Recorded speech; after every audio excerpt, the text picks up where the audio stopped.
হবিগঞ্জের নবীগঞ্জ উপজেলার আউশকান্দি ইউনিয়নের বনগাঁও গ্রামে হতদরিদ্র অসহায় দিনমজুর 4টি পরিবারের চলাচলের রাস্তায় প্রতিবন্ধকতা সৃষ্টির গুরুতর অভিযোগ পাওয়া গেছে। এ ঘটনায় প্রতিকার চেয়ে উপজেলা নির্বাহী কর্মকর্তার বরাবরে একটি লিখিত অভিযোগ দায়ের করেছেন ভুক্তভোগীরা।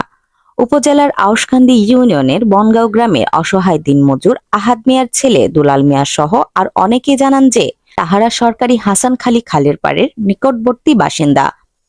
অসহায় দিনমজুর 4টি পরিবারের মোট 25 জন লোক তাদের বাড়ি থেকে মেন রাস্তায় ওঠার আগে সরকারি খাল পার হতে হয়।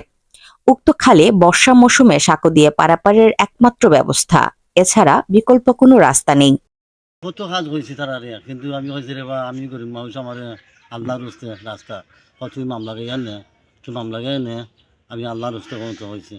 এরা তো আজকে অনেক বছর ধরে 10-15 বছর ধরে 20 বছর ধরে বাড়ি বানছে, তারা বাড়ি তো খায় না, খালো বাড়ি তো খায় না। একদিকে এখন যদি দেতে আপত্তি করে আরেকদিকে দেতে আপত্তি করে, এখন কই এরা ঘর বইতে ইয়া বইতাছে, বাচ্চা কাচ্চা স্কুলে যাইতে খায় না, হাতরাইয়া যায় হাতরাইয়া আয়, হাতরাইয়া যাওয়ায় গিয়া বাচ্চা কাচ্চা যাইতো চায় না স্কুলে, মাইটা দইয়া সেই নানটা করতে আছে। এ সরকারি রাস্তার উপরে জায়গার উপরে অনেক মানুষ চলাফেরা করতে পারে, দেশে বিদেশে সবে চলতে পারে, ই কেন কেনে আপত্তি? ইনো তো মালিকানা জায়গা না, সরকারি জায়গা ওফারো মধ্যমে খালো সরকারি। ওরাও বাচ্চা কাচ্চা লেগে একটা রাস্তায় যাই, ওই দো না লেখাপড়া